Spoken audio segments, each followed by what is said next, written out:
Welcome to the weekly episode of Health Your Way podcast. Today we'll be discussing mental health and why it's taboo. Please allow me to introduce my special guest, Renee Raymond, who has master's degrees in clinical psychologist, a registered kinesiologist, a registered psychiatrist, and sits on the board of the Ontario Kinesiologist board. I'm sorry. Wow. Psychotherapist. Thank you. It's okay. Thank you. For the viewers and listeners that are watching this, I guess the question is, what is the difference between psychologist as well as a psychotherapist? Yeah, so that's actually a really good question. And sometimes not a lot of people ask, but we're all registered mental health care professionals. And so we are able to deliver psychotherapy and use a variety of psychotherapeutic strategies to try to help someone if they are having difficulties with their mental health. A psychologist is someone that they differ from a registered psychotherapist in the way that they are allowed to diagnose someone who may be showing a cluster of symptoms that might be a mental health disorder. A psychotherapist, so we aren't able to diagnose a mental health disorder. However, we still have the training to treat somebody that has a mental health disorder. We can use a lot of the same strategies.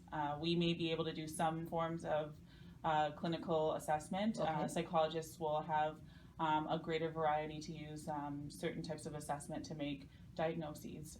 But we're all able to help people who are in need. Okay, good to know. That's a lot. I wasn't aware of that. I guess then the next question really would be for the viewers and listeners as well as when we talk about mental health, a lot of people may have the wrong perception of what mental health is. How would you describe what is like the definition of mental health? Yeah, so really easy way of just putting it is that mental health is it's your psychological well-being. Okay. So a lot of people overcomplicate it and think that it's a lot of other things like mental illness, which we can talk about, but mental health is just your psychological well-being, just like your physical health is just your overall physical well-being from how you're doing, how you're eating, and how well you're thriving in life, but we're looking at it from the psychological perspective. I think a lot of people, when you think of mental health, a lot of people think depression or anger issues, and those could be other underlying issues for mental, not mental issue, but mental, what's what I'm looking for? Disorders? Thank you. Language is new for a lot of people. A lot of people haven't really talked about their mental health, so you're not the only person that kind of stumbles around when trying to figure out the difference. But I'm glad that you brought up mental illness, because a lot of people mistakenly attribute mental health with mental illness. Okay. So mental health, like I said, is your overall psychological well-being, whereas mental illness is it's basically if someone's displaying a cluster of symptoms that we can categorize as being a mental health disorder. And that is something that is causing a lot of distress in their lives and interrupting maybe how their day-to-day life is. So everyone has mental health, but not everyone has a mental illness. Then would you then say that's why a lot of people there's such a taboo against it, nobody wants to talk about it because they automatically assume mental health means mental illness? Yes, definitely. So a lot of people, again, just don't really have that knowledge as to where the two sort of separate and where they overlap. And so a lot of people, that's one of the reasons why we do see also a lot of people that are, when they do come in to see me, they feel really nervous is because of maybe some of the stigma in their own communities, or just based on what they know about mental illness. And because we don't talk about it as often as a physical illness or physical health, then people, feel like their life is over sometimes, or there's something radically wrong with them when quite frankly, there are a lot of people that do have a range of mental illnesses, but they're still able to live fulsome lives. Then again, for some viewers may ask, or even me, I think a person I want to know, do you find that with the mental stigma that is it related to a specific age group or demographic, or is it because I know women tend to be a little more easier to talk to, or they want to talk about their feelings? Maybe men face that issue of not wanting to talk because they don't want to think that they have mental issues. Yeah, so definitely there are differences with men and women. So typically a lot more women are more willing to seek help if they are struggling. And men, there are a lot of men that are now, especially with a lot more knowledge, they are seeking help. but still the numbers are quite different in terms of how many women are seeking help and men, as well as different ethnic communities. Okay. So sometimes I've even worked with some different ethnicities where they've said that even in their language there isn't a word for mental health or mental illness. So if we don't even have a word for it, a lot of people don't know how to describe what they're feeling or if they're struggling. Yeah. Oh, that's new. I always thought, I guess because I'm ignorant, thinking that, English is the only language out there. So when you hear people say there's no word for mental health, I'm just like, okay, confused here. But that makes sense. And I find that a lot of people don't realize, or maybe they do, that their mental health is a direct correlation to their physical health. So like, for example, a lot of people, like as a fitness trainer, I find that people that maybe have a little extra weight, their underlying issue is their mental health, and they don't realize that. And I think, maybe I'm wrong. You tell me. I find that your physical, the way you look itself is a correlation to how your mental health is, to a certain extent. Yeah, so there definitely is overlap. Luckily, because I'm a kinesiologist and a psychotherapist, I get to see sort of where both kind of intersect. Definitely, sometimes when people are having a lot of physical health problems, a lot of times it can be tied to their mental health, or if they are struggling with certain mental illnesses. So for example, if you are somebody who is struggling with your mental health, you can be at higher risk for heart disease, asthma, certain types of cancers. A lot of people don't really realize how much stress, sometimes not addressing some of their mental health concerns, can play on their bodies. They may feel as though when they're suffering from certain physical illnesses, that they might be, much worse than they actually are, but it might be because of the amount of distress that they're dealing with psychologically, right? Like if you're having family issues, let's say, interpersonal relationships, career is a huge thing as well. So that can often play on your physical health. And a lot of people also emotional eaters. Yeah, emotional eaters. Yes, definitely. Sorry, like emotional eaters. Yeah, because I'm an emotional eater too. There's days that you're stressed and you want to eat. It's right to McDonald's you go. But a lot of people also don't realize how even taking care of your physical health. I know we are on the topic of mental health, but how taking care of your physical health can positively impact your mental health. Yes. So, for instance, doing more cardio or being more active, it can boost a lot of the good feelings inside of us to reduce a lot of the stress and sometimes some of the symptoms that may come with mental health issues, so like depression and anxiety. Nice. I guess then a lot of things is, I find, because it's such a hard topic to discuss and a lot of people confuse mental health with mental illness, right? And what are one or two things that people can notice, their family and friends can notice about their significant other or their siblings, that is like a red flag, like, okay, there's some mental issue here that there's some underlying issue they have that they need to seek help with? Yeah, no, so that's a great question. I like to I got some really good training that has us looking at mental health on a spectrum. Okay. So you can range from being really healthy or even being in a stress state where, there's general life stressors that may come up and you deal with them and it doesn't cause any sort of really lasting impacts on your life. But once you start moving over into more of a distressed state, where you're struggling or someone's in crisis, you might see people who are going through really difficult emotions, but they're much more prolonged. So they're lingering. It's not something that goes away very quickly.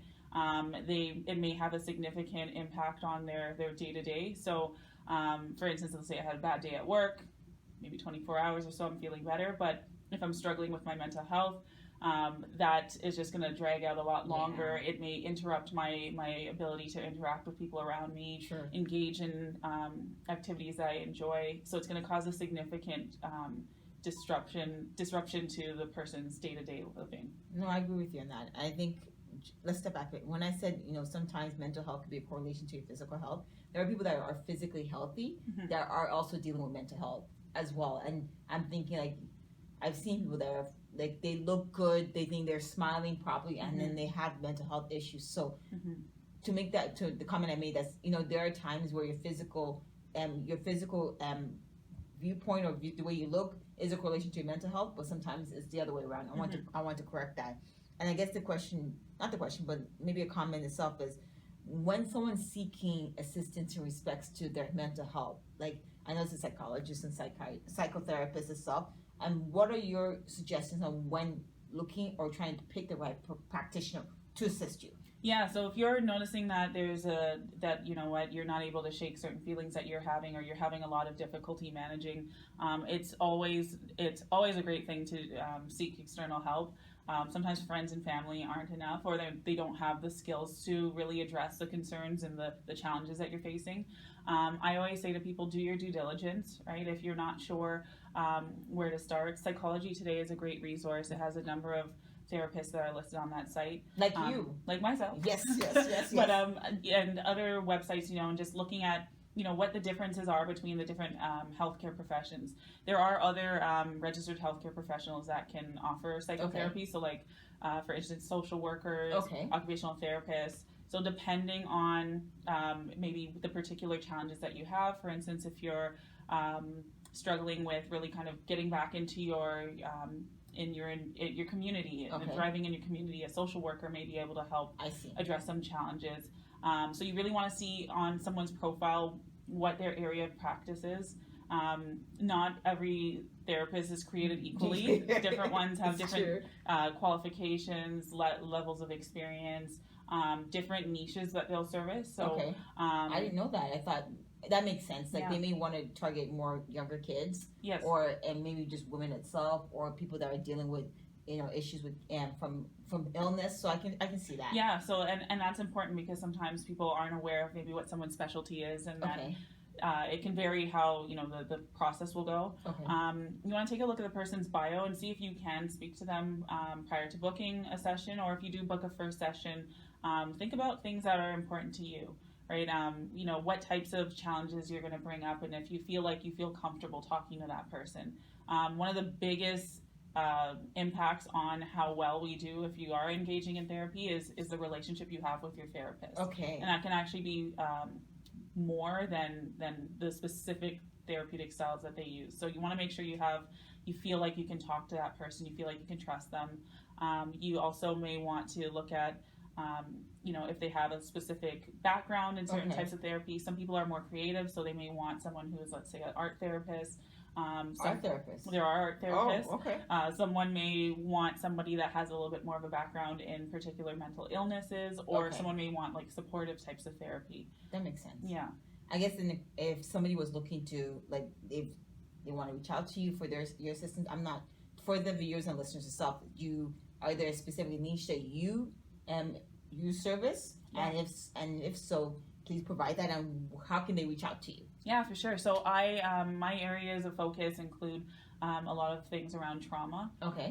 So trauma in early childhood or throughout the lifetime, and trauma can take various types of forms. So it could be physical abuse, emotional, okay, between family systems. I also tend to my demographic is I work with adults. Okay. And I also work on mood disorders, so things like depression, anxiety, sometimes certain personality disorders. Really? So some people who maybe have difficulties with attachment. Career stress is another big area for me.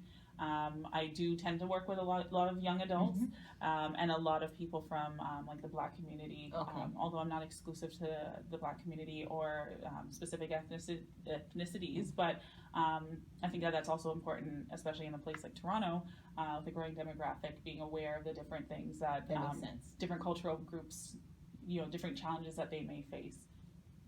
And then so they can reach you on that website. They can reach. Yes. Okay. Yeah. So Psychology Today. If you search me through there, you can find me, as well as at caribcounseling.ca. So I'm at a practice with 3 other ladies, okay, and so you're more than welcome to work with either myself or one of the other ladies there. Or you can always search me up. So I'm Renee Raymond, and you can search registered psychotherapist, and you'll probably find a way to get I appreciate you taking the time to join us to this week's episode, and wishing you all the best. Thank you. And you as well. Thank you. Thank you for joining us today on our weekly episode on Health Your Way podcast. Don't forget to subscribe, share with others, and please feel free to comment below and ask any questions on topics we've discussed, as well as future topics you'd like to hear about.